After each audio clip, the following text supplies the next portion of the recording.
Assalamualaikum warahmatullahi wabarakatuh. Perkenalkan, saya Harpila Intan Malasari, NIM 4012211085. Di sini saya akan menjawab pertanyaan, yaitu yang pertama ada tipe penelitian dibedakan menjadi tiga macam, yaitu tipe penelitian hukum eksploratory, tipe penelitian hukum deskriptif, dan tipe penelitian eksplanatori. Yang kedua yaitu apa yang membedakan penelitian hukum pada jenjang sarjana atau skripsi, yang kedua magister atau tesis, dan doktoral atau disertasi. Baiklah, pertama-tama saya akan menjelaskan mengenai tiga tipe penelitian. Yang penelitian hukum adalah upaya untuk memperoleh pemahaman yang lebih dalam tentang fenomena hukum dalam masyarakat, sistem hukum, atau kebijakan tertentu. Berdasarkan tujuan, pendekatan, dan hukum yang dapat dibedakan menjadi tiga tipe utama, yaitu penelitian eksploratory, deskriptif, dan eksplanatori. Yang pertama ada penelitian hukum eksploratory. Penelitian hukum ini bertujuan untuk menggali atau mengeksplorasi fenomena hukum yang belum banyak diketahui, tidak teridentifikasi dengan jelas, atau bahkan baru berkembang. Jenis penelitian ini sangat penting dalam mengidentifikasi masalah yang muncul dari perubahan sosial, teknologi, atau perkembangan baru dalam sistem hukum yang belum mendapatkan perhatian cukup dalam literatur atau riset hukum sebelumnya. Ciri-ciri penelitian eksploratory yaitu pada tujuannya untuk menemukan masalah hukum baru yang belum banyak dibahas atau yang membutuhkan pemahaman lebih lanjut. Penelitiannya berfungsi untuk membangun landasan bagi penelitian lebih lanjut atau untuk merumuskan hipotesis yang lebih jelas. Ciri-ciri kedua pada pendekatan, yaitu bersifat terbuka, fleksibel, dan seringkali tidak terstruktur dengan ketat. Metode penelitian ini lebih deskriptif dan kualitatif. Peneliti mencari pola atau fenomena yang dapat dijadikan subjek penelitian yang lebih mendalam. Ciri-ciri yang ketiga ada pada metode, yaitu peneliti menggunakan pendekatan studi kasus, wawancara mendalam, dan observasi untuk menggali informasi baru yang sebelumnya belum pernah diteliti atau dijelaskan dengan baik.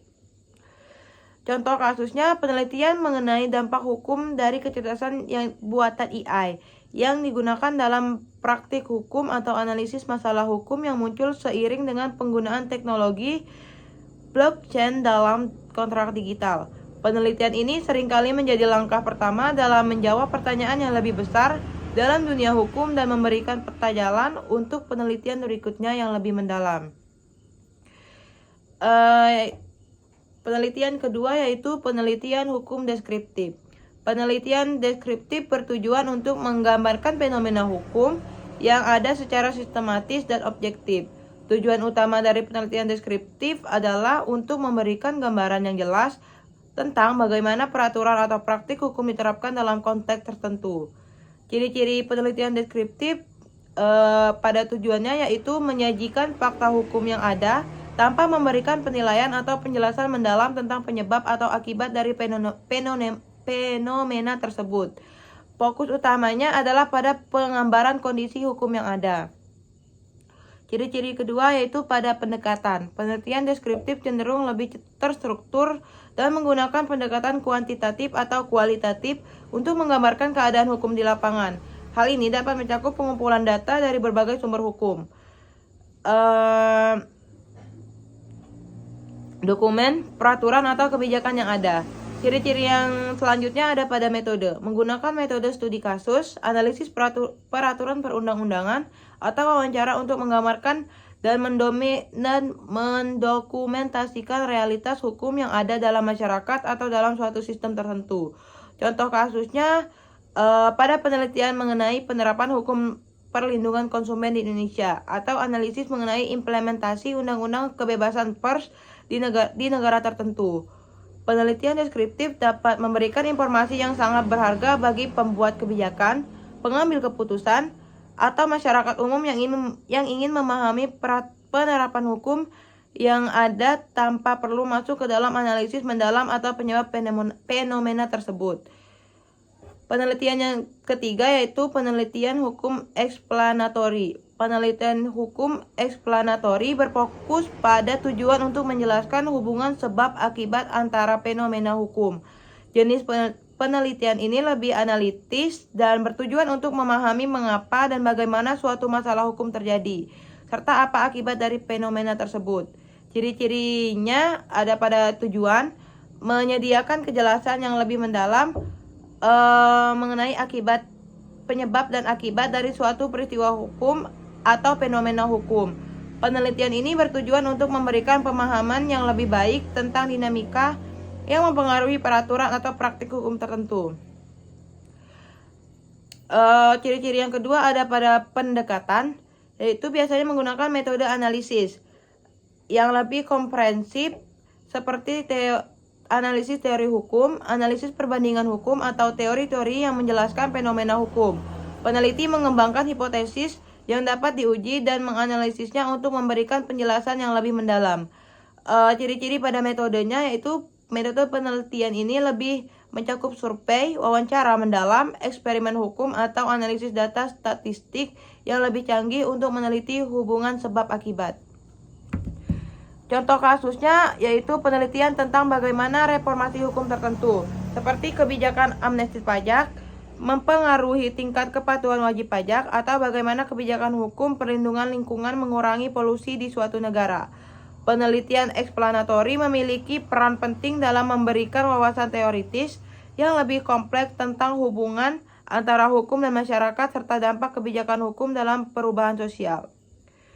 Pertanyaan yang kedua yaitu mengenai perbedaan penelitian hukum pada jenjang sarjana, magister, dan doktoral. Penelitian hukum di berbagai jenjang pendidikan sarjana, S1, S2, atau S3 memiliki tujuan, kompleksitas, dan tingkat kedalaman yang berbeda. Berikut adalah beberapa penjelasan mengenai perbedaan penelitian hukum di setiap jenjang tersebut.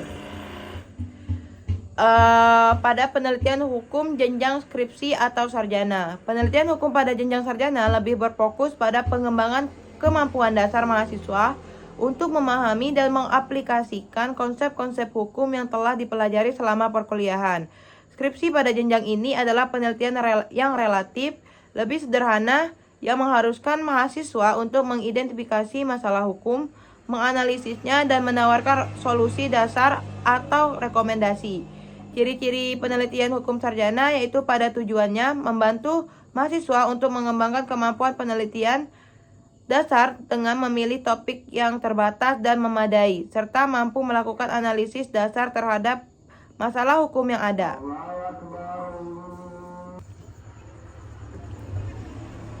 Ciri-ciri kedua ada pada pendekatan. Biasanya pendekatan pada skripsi ini lebih terfokus pada identifikasi masalah hukum yang tidak terlalu kompleks. Mahasiswa diminta untuk mengkaji kasus atau masalah yang sudah ada dan memberikan pemahaman dasar tentang bagaimana hukum berfungsi dalam konteks tersebut. Ciri-ciri pada metode. Pengumpulan data skripsi ini lebih sederhana seperti studi kasus, analisis peraturan, perundang-undangan, dan wawancara singkat dengan narasumber. Contoh kasusnya seperti penelitian tentang penerapan sistem hukum di suatu daerah atau analisis terhadap implementasi suatu peraturan tertentu. Penelitian di tingkat sarjana lebih terbatas dalam cakupannya dan tidak membutuhkan keterlibatan penelitian lapangan yang sangat luas atau pengembangan teori hukum baru. Fokus utamanya adalah pada pemahaman dasar dan kemampuan analisis mahasiswa. Yang kedua ada penelitian hukum pada jenjang magister atau tesis. Pada jenjang magister, penelitian hukum lebih mendalam dan bertujuan untuk mengembangkan kemampuan mahasiswa untuk berpikir kritis, analitis, dan teoritis dalam menghadapi permasalahan hukum. Tesis pada jenjang ini umumnya lebih kompleks dan mencakup analisis yang lebih mendalam terhadap masalah hukum tertentu. Ciri-ciri pada penelitian hukum magister ini, yang pertama terletak pada di tujuannya, yaitu memberikan mahasiswa kemampuan untuk mengembangkan argumen hukum yang lebih kompleks, seperti memberikan kontribusi terhadap pemahaman teori atau praktik hukum. Tesis magister harus mencakup analisis yang lebih mendalam daripada skripsi. Ciri-ciri kedua ada pada pendekatan, yaitu mahasiswa dituntut untuk menggabungkan teori dan praktik hukum dalam mengatasi masalah hukum yang lebih besar. Tesis pada tingkat ini seringkali mencakup analisis kebijakan hukum atau perbandingan antar negara mengenai penerapan hukum tertentu. Ciri-ciri yang ketiga ada pada metode, yaitu penelitian tesis ini lebih kompleks dengan kemungkinan menggunakan studi kasus lebih besar, pengumpulan data lapangan, wawancara dengan praktisi hukum, serta pendekatan teori yang lebih mendalam. Contoh kasusnya seperti penelitian tentang efektivitas hukum anti korupsi di suatu negara atau analisis adat dan sistem hukum formal.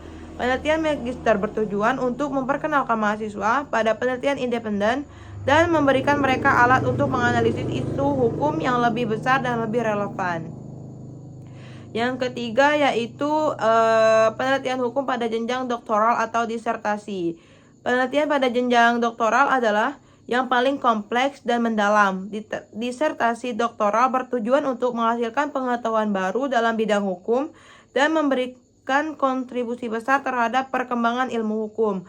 Penelitian doktoral mengharuskan peneliti untuk menghasilkan karya yang orisinal, yang menunjukkan kemampuan penelitian yang sangat canggih dan terperinci. Ciri-ciri pada penelitian hukum doktoral yaitu tujuannya membuktikan kemampuan peneliti untuk berkontribusi pada pengembangan ilmu hukum secara signifikan. Disertasi doktoral seringkali berfokus pada pengembangan teori hukum baru, analisis mendalam terhadap fenomena hukum, atau solusi baru terhadap masalah hukum yang rumit. Ciri-ciri kedua ada pada pendekatannya, yaitu peneliti pada jenjang doktoral ini harus menghasilkan analisis yang bersifat orisinal, kritis, dan teoritis yang belum pernah dilakukan sebelumnya. Ini bisa mencakup penerapan teori hukum yang sangat canggih atau pengembangan model hukum yang baru. Terus yang terakhir, ciri-ciri pada metodenya. Penggunaan metodologi canggih, baik kualitatif maupun kuantitatif, serta eksplorasi sumber data yang lebih luas. Penelitian ini bisa mencakup studi lintas negara, eksperimen hukum, atau analisis data yang dalam skala besar. Contoh kasusnya seperti penelitian tentang teori keadilan dalam hukum internasional atau pengembangan model hukum untuk mengatasi pelanggaran hak asasi manusia di wilayah konflik.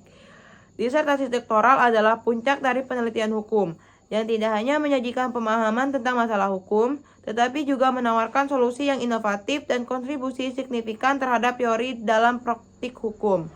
Kesimpulan dari dua pertanyaan tersebut yaitu penelitian hukum di setiap jenjang pendidikan memiliki karakteristik dan tujuan yang berbeda, mulai dari pemahaman dasar hingga kontribusi teoritis dan yang signifikan dalam mengembangkan ilmu hukum. Pada tingkat sarjana, penelitian lebih berfokus pada pemahaman dasar dan aplikasi konsep-konsep hukum. Pada tingkat magister, penelitian berupaya memperdalam analisis dan memberikan kontribusi praktis dalam penyelesaian masalah hukum. Sementara pada tingkat doktoral, penelitian hukum pada pengembangan teori hukum baru dalam kontribusi teori hukum terhadap perkembangan ilmu hukum secara global. Untuk kesimpulan pada tiga tipe penelitian hukum, yaitu bisa diringkas seperti yang pertama ada pada penelitian hukum eksploratori. Intinya penelitian hukum ini menjelajahi tentang fenomena hukum baru atau kurang dipahami, terus mengidentifikasi isu dan merumuskan hipotesis awal. Karakteristiknya fleksibel, terbuka, kualitatif. Metodenya yaitu melalui wawancara, studi kasus, analisis dokumen. Tujuannya pemahaman awal, bukan pengujian hipotesis. Tujuan utamanya yaitu untuk menggali hal baru yang belum banyak diketahui.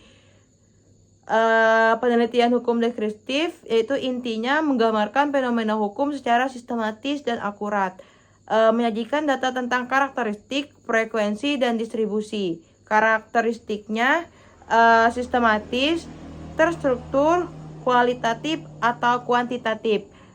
Metodenya yaitu survei, observasi, dan analisis statistik. Tujuannya itu menjawab apa dan bagaimana.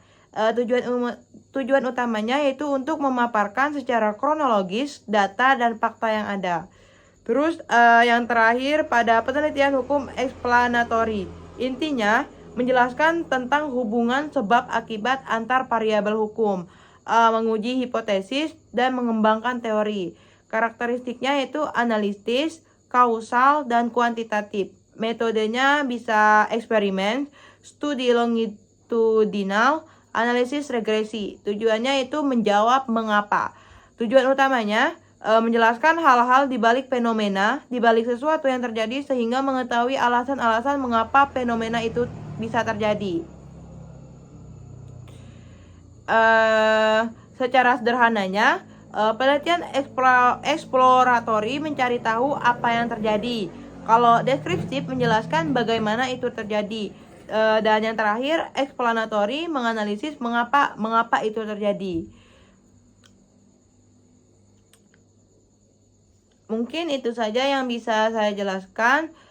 Saya akhiri. Wassalamualaikum warahmatullahi wabarakatuh.